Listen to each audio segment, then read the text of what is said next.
Hello guys, இன்னைக்கு நம்ம பார்க்க போகிறது unemployed over power demon Lord episode 11 தான். ஸோ வீடியோக்குள்ளே போகிறதுக்கு முன்னாடி மறக்காமல் எல்லாருமே ஒரே ஒரு லைக்கை போட்டுருங்க. அப்போ தான் நிறைய பேருக்கு ரெக்கமெண்ட் ஆகும். அதே மாதிரி சப்ஸ்கிரைப் பண்ணலையா, சப்ஸ்கிரைப் பண்ணிக்கோங்க. சரி வாங்க, நம்ம டைம் மிஸ் பண்ணாமல் எப்பிக்குள்ளே போகலாம். எப்பிக்கோட ஸ்டார்டிங்லேயே அங்கே நம்ம ஆலிஸ் மாட்டி விட்டுறான். இவன் வந்து ஒரு கிரிமினல், அதனால இவனால ஒரு அட்வென்ச்சரராக மாற முடியாது. இருந்தாலும் இவன் வந்து அவனோட டிப்த்தை அடைக்கணும்ல, அதனால இப்போ ஒரு அட்வென்ச்சரராக மாறி அதை அடைக்கணும்னு வந்திருக்கான். இவனை நான் ஒப்படைச்சிருக்கேன், அதனால எனக்கு காசு வரணும். ஆலிஸ், நீங்க சொல்றது எல்லாமே கரெக்ட் தான். அதுல ஒரே ஒரு பங்கு தான் உங்களுக்கு கிடைக்குமே. அதனால நம்ம ஆலிஸ்க்கு 50 கோல்டு காயின் தராங்க. அவ ரொம்பவும் கஷ்டப்படுறான். நிறைய கிடைக்கும்னு நினைச்சா ஆனா 50 கோல்டு காயின் தான் கிடைக்குது. இதுலயும் நம்ம ஹீரோ வராங்க, கேட்கறான் அது வந்து எனக்கு கொடு அப்படின்னு. என்னால நான் ஆல்ரெடி நிறையவே இழந்துட்டேன், இதுல இது வேற உனக்கு கேக்குதா? வாய்ப்பே இல்லை, என்னாலலாம் கொடுக்க முடியாது. ஆமா, உன்னால ஒரு கோல்டால நிறைஞ்ச ஒரு டஞ்சனையே நான் இழந்துட்டேன். இதுக்கு மேல என்ன இழப்பு எனக்கு இருக்கு? இருந்தாலும் அவ கேட்கவே இல்லை. அங்க ரெஜிஸ்ட்ரேஷனும் ஆரம்பிக்குது. ஒரு பால் மாதிரி ஏதோ ஒரு விஷயத்தை வைக்கிறாங்க. இது வழியா அவங்களோட ரேங்க் வந்து தெரிய வரும். டீமன் கிங்கோட டைட்டிலுக்கும் ரேங்க் எல்லாம் இருக்குமா என்ன? உடனே ஆலிஸ் வாய மூடி விட்டுறான். லோ லெவலா இருக்கிற அட்வென்ச்சர் இருக்கு, அயன் அட்வென்ச்சரர் அப்படின்னு ஒரு டைட்டில் இருக்கு. அங்க இதே மாதிரி சில்வர், கோல்டு, ஹோலி டியர்ல இருக்கிறவங்களுக்கு மித்ரல்னு ஒரு டைட்டிலும் இருக்கான். என்னது, அப்படியா? இதுக்கு மேலாம் இல்லையா என்ன? அங்க இன்னொரு டைட்டிலை பத்தி அவங்க சொல்றாங்க, அமெத்திஸ்ட். அதுதான் இருக்கிறதுலயே ஹீரோயிக்கான பவர்ல இருக்கிற ஆளுங்களோட டைட்டிலாம். அப்புறம் என்ன அதுலயே போட்டுருங்க. அட ஆலிஸ், என்ன உங்களோட ஃப்ரெண்டு இப்படியெல்லாம் ஜோக் பண்ணிருக்காரு? ஒரு ஜோக் மல்லாம் தான், இருந்தாலும் என்ன பண்றது அப்பதான் தெரியும். அதுக்குள்ள பக்கத்துல இன்னொருத்தரும் வராரு. ஆமா ஆலிஸ், இது யாரு? மிஷனுக்கு போனதா போனீங்க, ஒரு பையனையும் கொண்டு வந்திருக்கீங்க. அங்க இன்னொருத்தனும் வந்து ஆலிஸுக்கு பாய் ஃப்ரெண்டான்னு கேட்டோன்னே உடஞ்சு போயிடறான். அந்த இடத்துல வலி ஆரம்பிக்கிறான். எத்தனை வாட்டி நான் உங்களுக்கு ப்ரொபோஸ் பண்ணிருக்கேன், அப்படி இருந்தாலும் நீங்க ரிஜெக்ட் பண்ணினே இருக்கீங்க. ஆல்ரெடி நான் உங்ககிட்ட நிறைய வாட்டி சொல்லிட்டேன், உனக்கும் எனக்கும் இடையில ஒண்ணுமே இல்ல. அதே மாதிரி செகண்டரியா நான் ஒன்னும் இந்த பையனை டேட்டிங்லாம் பண்ணல அப்படின்னு நாங்க கத்தி சொல்றான். இருந்தாலும் அவங்க கேட்கற மாதிரியே இல்ல. இந்த இடத்துல அவன் வந்து சொல்றான், இல்ல எனக்கு வந்து தெரியாது, அலிஸ் வந்து எனக்கு ஒண்ணிதான் சொன்னோம், அதனால வா நம்ம வந்து ஒரு டியூல பண்ணிக்கலாம், அதுல டிசைட் ஆயிடும் அலிஸ் யாருக்குன்னு.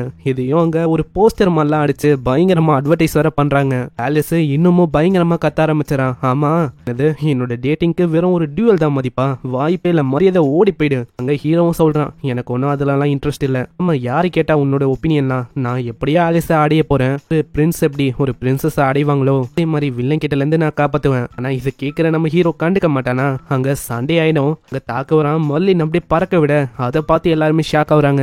யாரையா இவன் இந்த அளவுக்கு ரொம்ப ஸ்ட்ராங்கா இருக்கான்? ஆலிஸுக்கும் ஒரு வகையில சந்தோஷமா இருக்கு. நல்ல வேலையை நீ பண்ண, நீ ரொம்ப ஹார்டா அடிச்ச, இருந்தாலும் எனக்கு ரொம்ப சந்தோஷமா இருக்கு. அவன் ஒன்னும் அடிச்சடியில சாகல. ஆலிஸோட ஃப்ரெண்டும் வந்து சொல்றான், பரவாயில்லையே, உங்களோட பாய் ஃப்ரெண்டு உங்களை மாதிரி எலைட்டியர்னு நினைக்கிறேன், ரொம்ப ஸ்ட்ராங்கா இருக்காரு. ஆனா இதை கேட்டோடனே நம்ம ஹீரோ கடுப்பாகிறான். ஏன்னா அது ஒரு லோ ரேங்க் நினைச்சு கத்த ஆரம்பிச்சிடறான். நீ நினைக்கிற மாதிரி இல்லடா, அதுவும் ஒரு ஹை லெவலான ரேங்க் தான். அப்படி இவங்க பேசும்போதே இன்னொருத்தரும் அங்க வராரு. மரியாதைய தள்ளு. எனக்கு புரியல, உன்னதாண்டா என்னோட வழியில இருக்க, மரியாதைய தள்ளு. அங்க ஹீரோ தள்ளவே மாட்டானா? ஆலிஸ் தான் அங்க இழுத்து விடுறான். ஆமா, எதுக்காக என்ன இழுத்த? அவனை மாதிரி ஒரு வீக்கான ஆளுக்கு எதுக்கு நம்ம வழிய வேணும்? உனக்கு தெரியாது, இந்த மாதிரி அவன் கிட்ட இருந்து இன்டென்ஸான பிரஷர் வந்தது. கண்டிப்பா அவன் ஸ்ட்ராங்கா தான் இருப்பான்னு நினைக்கிறேன். அந்த இடத்துல அவன் போய் தொடுறானா, அங்க ஹோலி டியர்னு வந்து இது பாக்குற எல்லாருமே ஷாக் ஆகுறாங்க. ஹோலி டியர் அதுவும் ரொம்ப ரேரான ஒரு விஷயம். ஹீரோ வேற கத்தி சொல்றான், ஹோலி டியர் எல்லாம் வீக்லிங் தான் இருப்பாங்க, ஆனா அதை விடவும் பல மடங்கு ஸ்ட்ராங். நம்ம மர்லின் தான் அங்க தொடணுமே. கனவுலாம் ஆளுக்கான்றான். ஏதோ தொட்டோனே ஒரு ஹை லெவலான ரேங்க் வரும், எல்லாருமே கூட கெஞ்ச போறாங்க அப்படின்னு யோசிப்பான். ஆலிஸ் பின்னாடியே ஒன்னு எத்திரா, சீக்கிரம் பண்ணி தொலை. அந்த இடத்துல ஆளு தோடுறான். அப்படி ரெட் கலர்ல லைட் ஊது, ஆனா ஒண்ணுமே ஆகல.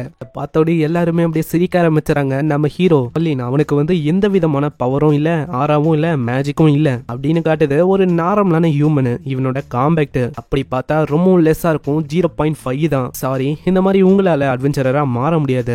இதை கேட்டவனே அவனுக்கு புரியல.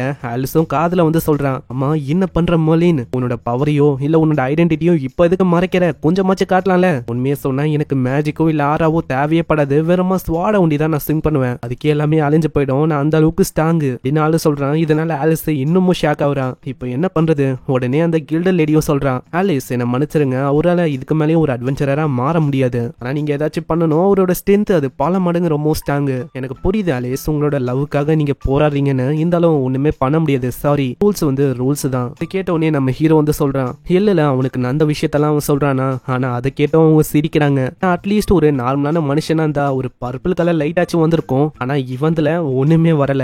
அதனால எல்லாருமே சிரிப்பாங்களா? நம்ம ஹீரோ கத்தி சொல்லிடுறான், இப்போ என்ன என்னோட பவர் என்ன காட்டணும் அவ்வளவுதானே. கில்டு மாஸ்டரா வர சொல்லுங்க, நான் அவரு கூடயே போட்டி போடுறேன், அதுலயே தெரிஞ்சிடும் என்னோட பவர் வந்து எப்படிப்பட்ட பவர்னு. பாருப்பா, இந்த மாதிரி இப்ப இருக்கிற ஆளுங்களுக்கு எல்லாம் பெரிய பெரிய வாய் தான் இருக்கு, ஆனா பவர்னு வந்துட்டா ஒண்ணுமே இருக்காது.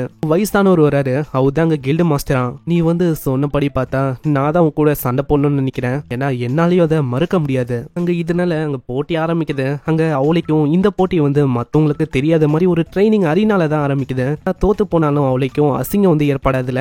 வயசானவரும் சொல்றாரு, நான் ஹோலி டீல இருக்க ஒரு ஃபார்மரான கில்டு மாஸ்டர், நான் இது வரைக்கும் தோத்து போனதில்ல. யார் யார் என்ன சேலஞ்ச் பண்ணாங்களோ எல்லாரையுமே நான் பறக்க விட்டு தோக்கடிச்சிட்டேன். அதே மாதிரி தான் இப்போ ஆக போகுது. நீ வந்து எப்படியோ தோத்து தான் போக போறேன்னு நினைக்கிறேன். இதுக்கும் மேல சாதாரணமான அட்டாக்ஸ் எல்லாம் என் முன்னாடி ஒண்ணுமே வேலைக்காவது. இப்பயாச்சும் உனக்கு புரியும்னு நினைக்கிறேன். ஆனா நம்ம ஹீரோ லைட்டா கூட கண்டுக்கல. நல்லா ஒரு கத்துறாரு, அடே பைத்தியக்காரா, நான் சொல்றதை நீ கேட்டுனா இருக்க இல்லன்னு சொல்லி, யோ வாயா பேட்டில் ஆரம்பிக்கலாம் அப்படின்னு சொல்றான். அந்த இடத்துல அவனோட ஸ்வாட தான் வேறமா ஸ்விங் பண்றான். இதுக்கே அந்த இடம் தரமட்டமாலி இது வெளியில வரைக்கும் பிரஷர் போகுது. வெளியில இருக்க ஆளுங்களும் என்ன யோசிக்கிறாங்கன்னா, பண்ணது அந்த வயசான ஒரு கில்டு மாஸ்டர் அப்படின்னு தான் யோசிக்கிறாங்க. அவ்வளவுதான், இப்போதைக்கு அந்த மோலின் அவன் பேரண்ட்லயே பாத்ரூம் போயிருப்பான்னு நினைக்கிறேன். எனக்கு தெரிஞ்சு அந்த வயசானவர் ரொம்ப கோவம் ஆயிட்டாருன்னு நினைக்கிறேன். அதனால தான் உள்ள பவரை வெளிப்படுத்திருக்காரு. அங்க ஆலிஸ் கிட்டயும் அந்த கில்டு பொண்ணு சொல்றான், நீ வேறமா அவனை 2 வாரம் ரெஸ்ட் எடுக்க வை, எல்லாமே சரியா போயிடும். நான் வரது என்னமோ மோலின் தான். அதை பார்த்து அவங்க இன்னமும் ஷாக் ஆகுறாங்க. அது இங்க என்னதான் ஆச்சு, அவருக்கு என்ன ஆச்சு, அவரு நீ ஒன்னும் கொல்லல இல்ல, அவரு நல்லா தான் இருக்காரு, வெறுமா அவருக்கு பயம்னா என்னன்னு காட்டினேன், அவ்வளவுதான். கேட்கிற ஆலிஸ் ரொம்ப ஷாக் ஆகுறான். அங்க இப்படியே அவன் போயிடுறானா. பின்னாடி அந்த வயசானவர் வரும்போதே அங்க பேத்தி கேக்குறான், ஆமா என்ன ஆச்சு தாத்தா, ஏன் நீங்க அவனை இப்படி கொலை பண்ற அளவுக்கு தாக்குனீங்க? இங்கம்மா நான் தாக்குனேன், அவன் தாக்குன தாக்குதல்ல என்னோட பேண்டி நஞ்சு போயிடுச்சு.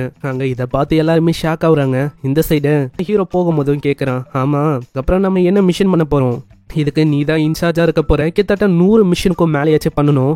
ஆப்பனண்ட் வந்தா நான் பாத்துக்கிறேன், அது வழியா நம்மளுக்கு மாசத்துக்கு ஒரு 10 மில்லியன் ஆச்சு நம்ம ஏர்ன் பண்ற மாதிரி ஆயிடும். இதுக்கப்புறம் என்ன, இங்க இருக்கிற பெரிய அட்வென்ச்சரரா நம்மளால மாற முடியும். ஹீரோக்கு அட்வென்ச்சரர்லயே ரொம்ப கீழே இருக்க பகுதி அயனோட டைட்டில் தான் கிடைச்சிருக்கு. அதெல்லாம் பரவாயில்ல, நான் நிறையவே ஏர்ன் பண்ண போறேன், அதுலயும் 10%க்கான பங்கு நான் உனக்கு தரேன், இதுக்கு நீ பெருமை பண்ணும் என்ன. நான் இதை கேட்கிறவ பயங்கரமா கத்துறா, முடியாது மரியாதையா ஓடி போயிடுங்கல இருந்து இப்படின்னு இவ கத்துறா.